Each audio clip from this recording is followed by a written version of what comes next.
नमस्कार, आप सभी का स्वागत कृषि दर्शन में। मैं हूं मुकुल शर्मा। कृषि दर्शन में हर रोज़ आपको हम जानकारी देते हैं, लेकिन आज जो जानकारी हम आपको देंगे वो बेहद खास, क्योंकि आज मौका है विश्व पर्यावरण दिवस का। और रोज़ की तरह हमारे कार्यक्रम में 3 सेगमेंट पर आप सारी जानकारी लेंगे। पहले बात करेंगे विज्ञान और किसान की, साथ ही बात होगी कृषि स्टार्टअप की, और आखिर में बात करेंगे फार्मिंग इंडिया की। तो चलिए शुरुआत करते हैं कार्यक्रम की। सबसे पहले बात करते हैं विज्ञान और किसान की। किसान बहनों भाइयों, हम सभी जानते हैं आज है विश्व पर्यावरण दिवस, और आज के दिन दुनिया भर में पर्यावरण को संरक्षित करने के लिए अलग अलग प्रयास किए जाते हैं। इसी कड़ी में अगर बात की जाए भारतीय कृषि अनुसंधान संस्थान की, तो यहाँ पर एक कार्यक्रम आयोजित किया गया, जिसमें ना सिर्फ अगर हम बात करें वृक्षारोपण किया गया, बल्कि पूरी तरीके से जानकारी दी गई कि जो पर्यावरण है वो कितना महत्वपूर्ण है हमारे लिए, और कृषि के लिहाज से भी ये कितना महत्वपूर्ण है। आइए इस बारे में नज़र डालते हैं इस खास रिपोर्ट पर।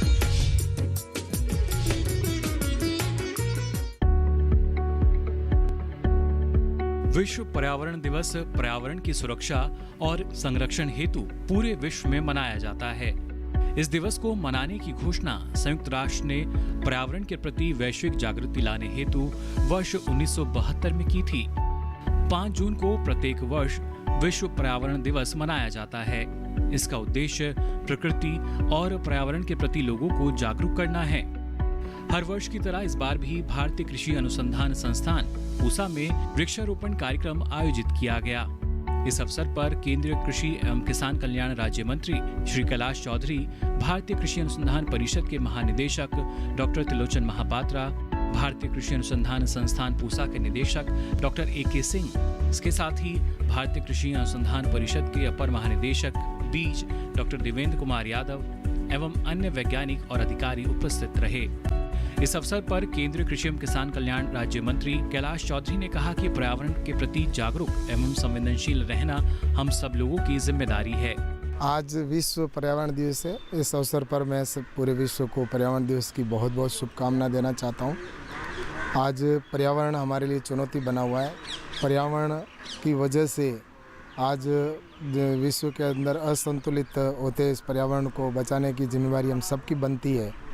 तो इस नाते हमारे कृषि विभाग के द्वारा और हमारा ICAR के द्वारा भी निरंतर शोध किए जाते रहे हैं, और 1970 के बाद निरंतर जो कृषि के अंदर विभाग है जो शोध करता है, तो उसके अंदर भी हमने शोध किए हैं। और आने वाले टाइम के अंदर हम किस तरह से पर्यावरण को बचाएं, जहां तक पर्यावरण को हमारे पराली को जलाकर भी नुकसान होता है पर्यावरण पर, उसके लिए भी हमारे शोध यहाँ पर विभाग के द्वारा काम किया जा रहा है। और मुझे कहते हुए खुशी है कि पिछले 3 साल के अंदर जो पराली जलाने की किसानों में प्रवृत्ति थी, तो वो लगभग 53 से 54% की कमी आई है। तो इसके ऊपर भी विभाग ने निरंतर लोगों को जागरूक किया है। और आज चाहे पशु हो, पक्षी हो, इन सबको बचाना हम सबकी जिम्मेवारी है। आज जिस तरह से पराबैंगनीय किरणों की वजह से आज ओजोन मंडल के अंदर भी छेद हो गए, जिसकी वजह से सीधी किरणें हमारे यहाँ पर आ रही है, जिसकी वजह से ग्लोबल वार्मिंग की जो समस्या बनी है। हमारे ग्लेशियर है जो गलते जा रहे हैं, पानी वहाँ से कम होता जा रहा है। तो ये हम सब के लिए चुनौती है, और इस विश्व के अंदर पर्यावरण को बचाने की जिम्मेवारी विश्व के प्रत्येक नागरिक की बनती है। जहाँ तक ये पर्यावरण असंतुलित हुआ है, तो उसमें कहीं न कहीं मानव का ही योगदान रहा है, क्योंकि मानव ने भी अपनी सुविधा के लिए जिस तरह से उपयोग किया, चाहे वो AC के द्वारा हो या अपने वाहनों के द्वारा जो कार्बन डाइऑक्साइड निकलता है, या अन्य तरह से अपन पर्यावरण को जिस तरह से प्रदूषित करते जा रहे हैं, तो उसको बचाना भी हमारी जिम्मेवारी है।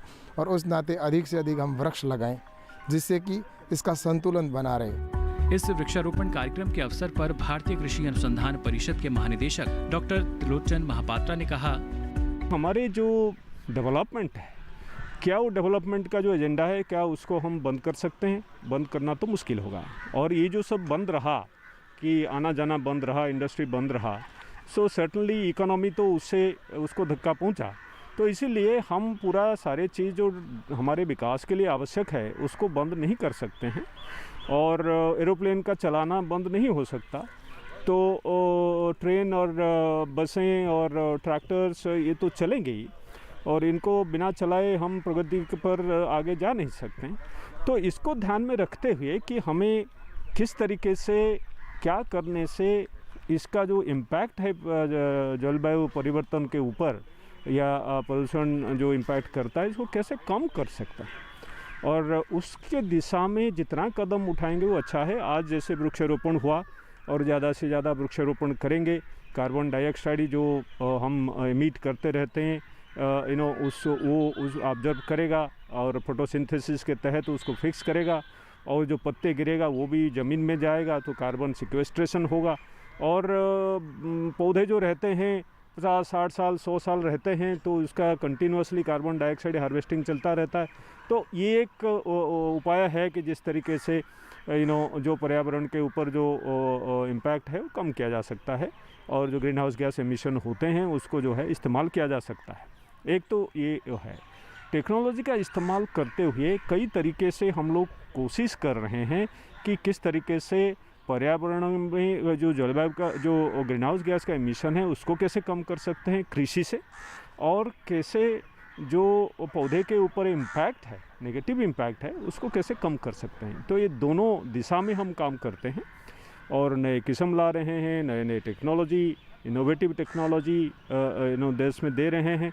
और जैसे एक उदाहरण दूंगा कि एक हरित धरा करके एक सप्लीमेंट हम बनाए हैं, फीड के साथ मिलाकर अगर एनिमल को देंगे, पशुओं को देंगे, तो उनसे जो मीथेन एमिशन होता है वो कम किया जा सकता है।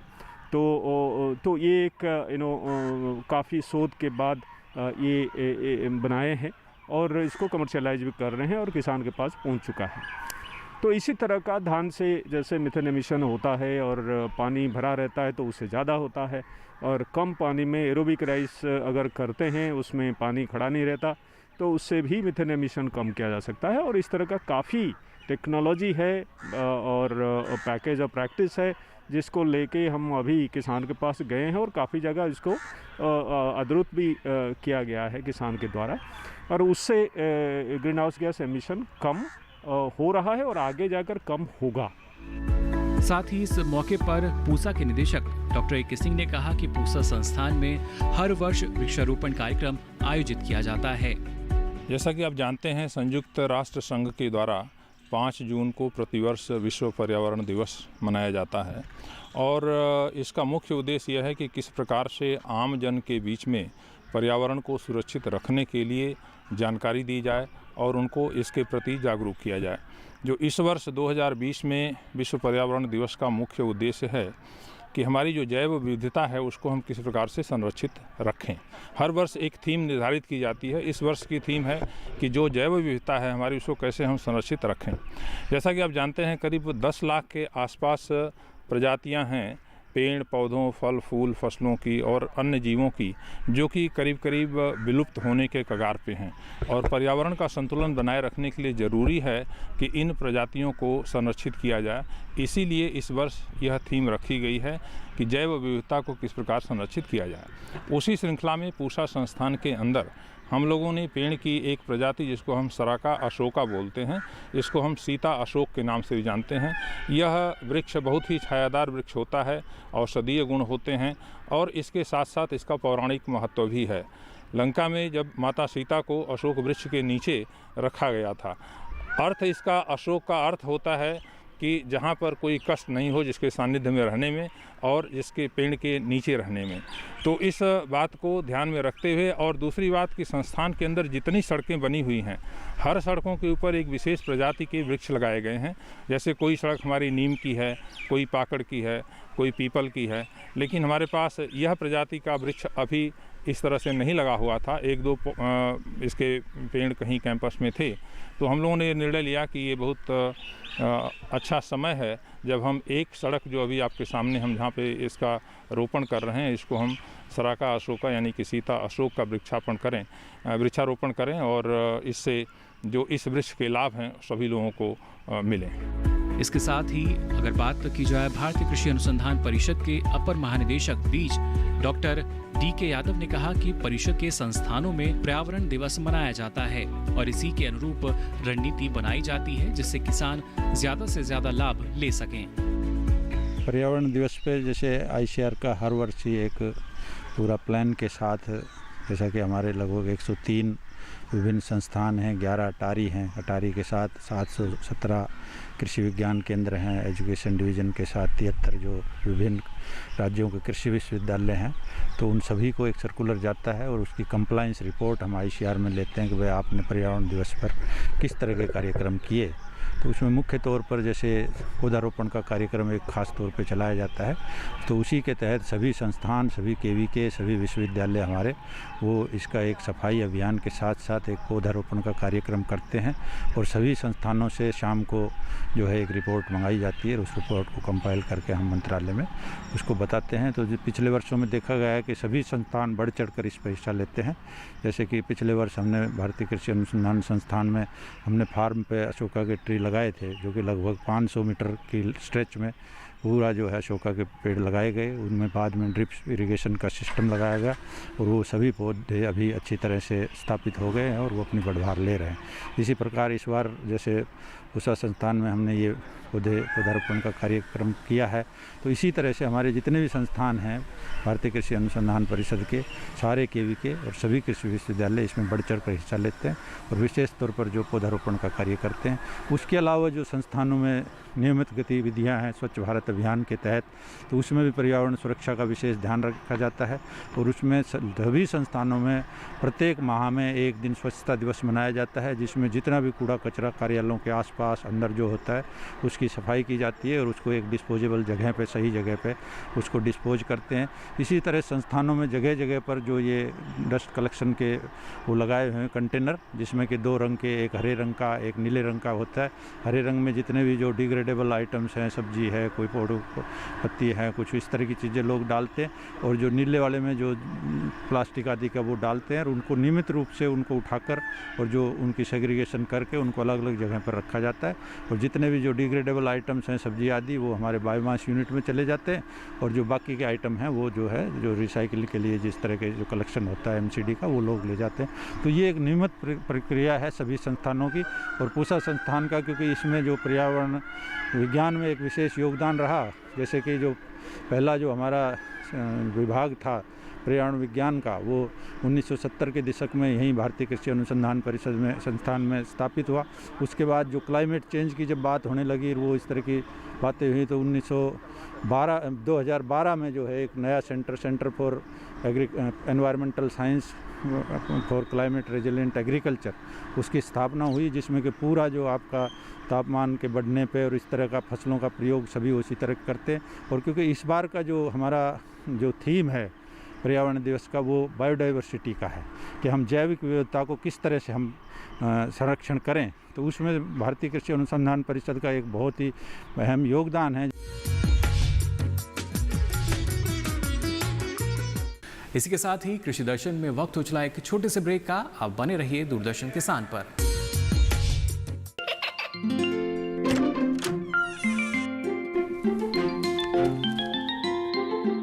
ये क्या हो रहा है? काशवी, इतने कम मार्क्स? काशू बेटा पढ़ा करो, पढ़ोगी नहीं तो आगे कैसे बढ़ोगी? मम्मा मैं भी तो आपसे यही कहना चाहती हूँ, पढ़ा करो। आप पढ़ोगे नहीं तो आगे कैसे बढ़ोगे? मतलब? वो देखो, सिर्फ बैक पर छपा ऑर्गेनिक नहीं, ऑर्गेनिक का निशान पहचानिए।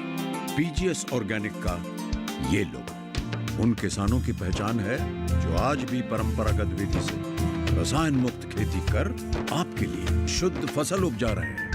अब समझे मम्मा, अगर मैं प्योर ऑर्गेनिक फूड नहीं खाऊंगी तो अच्छे मार्क्स कहाँ से लाऊंगी? अच्छा बच्चों, जैविक खेती की इस मुहिम को आगे बढ़ाइए, शुद्ध ऑर्गेनिक अपनाइए।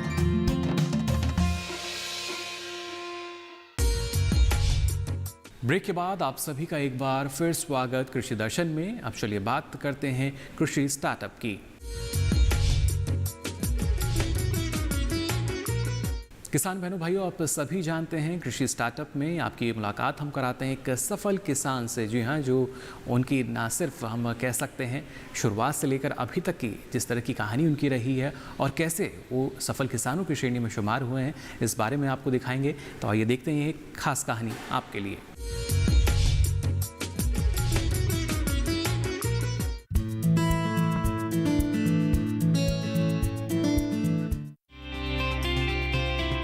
देश का एक महत्वपूर्ण राज्य है उड़ीसा।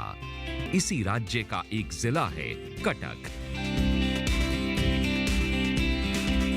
इसी कटक जिले का ये रास्ता जाता है एक गांव प्रहराजपुर की ओर। प्रहराजपुर कटक जिले की तहसील सलेपुर का एक छोटा सा गांव है। इसी गांव में ये घर है एक प्रगतिशील किसान का, एक ऐसे किसान का जिसने गांव वालों को विकास का नया पाठ पढ़ाया है। मेरे पिताजी रेवन्यू में सर्विस कर रहे थे, मगर मेरे दादाजी जो थे वो चाषबास कर रहे थे। पिताजी बोल रहे थे दादा के साथ खेत में जाओ, कुछ सीख कर आओ, भविष्य में वो तुम्हारे काम में आएगा। आज हम अनुभव करते हैं पिताजी का बात, पिताजी का जो प्रेरणा था वो दादा के साथ हम लोग फील्ड में घूमने के बावजूद आज हमको वो काम में आ रहा है, हम अनुभव कर रहे हैं। कौन सा पल आपके जीवन को बदल देगा ये कोई नहीं जानता, और ऐसा ही एक पल इलियास अली के जीवन में भी आया। किसानों के लिए लड़ने, उनको उनका हक दिलाने और उन्हें जागरूक करने का जो बीड़ा इलियास अली ने उठाया था वो आसानी से पूरा नहीं हो रहा था। चासी लोग का समस्या कुछ अपना बनाकर उन लोग के लिए ब्लॉक ऑफिस, तहसील ऑफिस सब जाकर इकट्ठे करके कुछ ना कुछ प्रोत्साहन राशि के लिए सरकार से लड़ बैठा। तो बस यहीं से इलियास अली की जिंदगी बदल गई और उन्होंने अपनी ही जमीन पर खेती करने का फैसला कर लिया। किसी एक अफसर ने मुझे बोला कि तुम चाष कर रहे हो क्या, तुम चाषी हो क्या। उसी दिन हम दिमाग में ठान लिए कि हमको एक चाषी बनना है और चाष करना है। सरकार का आया हुआ योजना हर ऑफिसर के टेबल को पीट कर हमको पूछना है, क्योंकि एक अफसर लोग समझ रहे हैं कि चाषी जो है वो टिपचिन वाला वो मूर्खा है, नहीं है। चाषी भी एक पढ़ा लिखा इंसान चाष कर सकता है। इलियास अली ने गांव के तमाम किसानों को इस बात के लिए राजी कर लिया था कि गांव में बदलाव लाना ही है। धीरे धीरे गांव के दूसरे किसान इलियास अली को अपना आदर्श मानने लगे। मेरे पास आने के बाद, मेरे साथ बैठने के बाद चाषी लोग में वो गॉड्स आया है, वो एकता आया है। वो लोग ऑफिस में अपना राइट्स खोज रहे हैं। कोई तरह का कीड़ा हो, मकड़ा हो या बीमारी हो, उसके इलाज के लिए वो डायरेक्ट कांटेक्ट कर रहे हैं। पीपीओ मैडम से कांटेक्ट कर रहे हैं, डीओ ऑफिस से कांटेक्ट कर रहे हैं। उनको मैसेज मिल रहा है कि इस बीमारी के लिए इस फसल को बचत करना है, उस बीमारी के लिए यूज़ करना है, आपका फर्टिलाइजर कितना यूज करना है, किस प्रोसेस से चाष को करना है।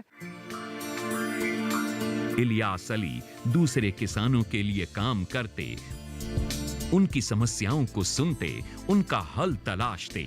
गांव की पंचायत में भी इलियास अली को बहुत मान और सम्मान दिया जाने लगा।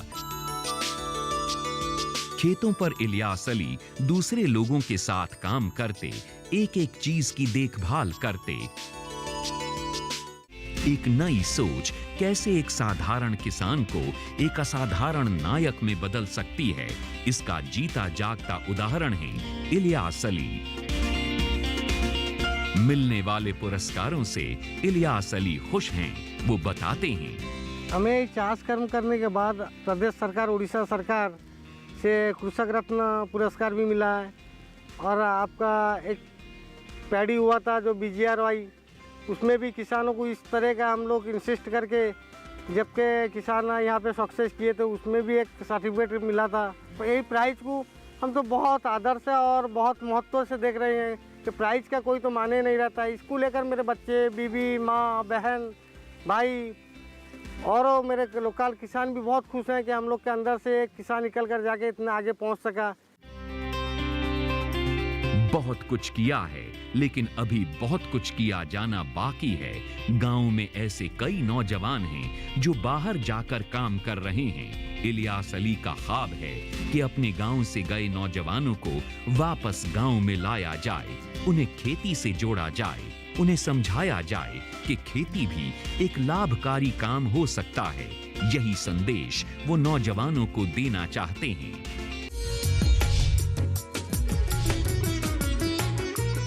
कृषि दर्शन में आगे बढ़ते हैं और आइए अब नजर डाल लेते हैं कृषि से जुड़ी हुई कुछ खास जानकारी पर।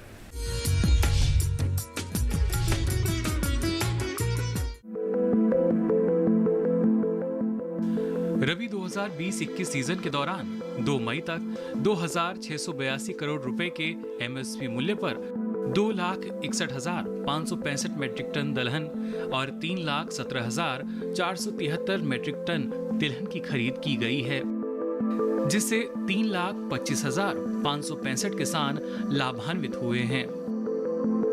इनमें से 14,859 मीट्रिक टन दलहन और 6,706 मीट्रिक टन तिलहन की खरीद 1 और 2 मई 2020 को मध्य प्रदेश, महाराष्ट्र, कर्नाटक, राजस्थान, उत्तर प्रदेश और हरियाणा जैसे राज्यों में की गई है।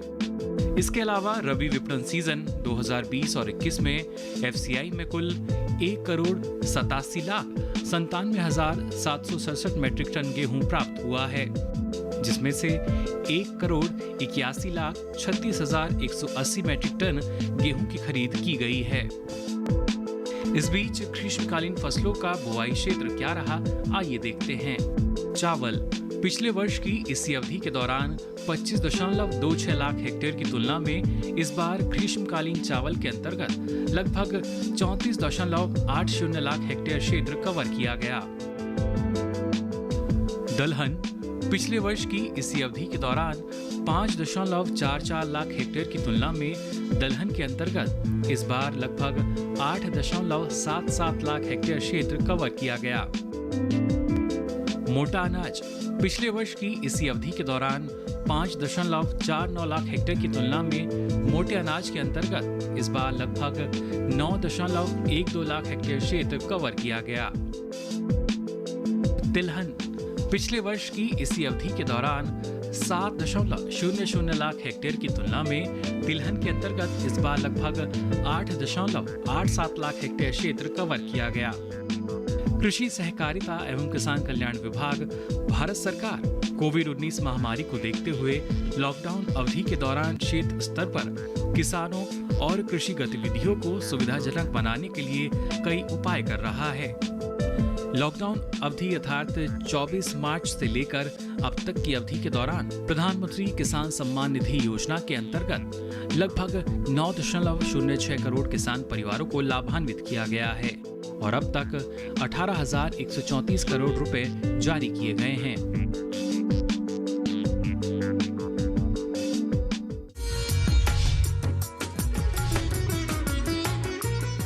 और इसी के साथ ही कृषि दर्शन में वक्त हो चला है छोटे से ब्रेक का।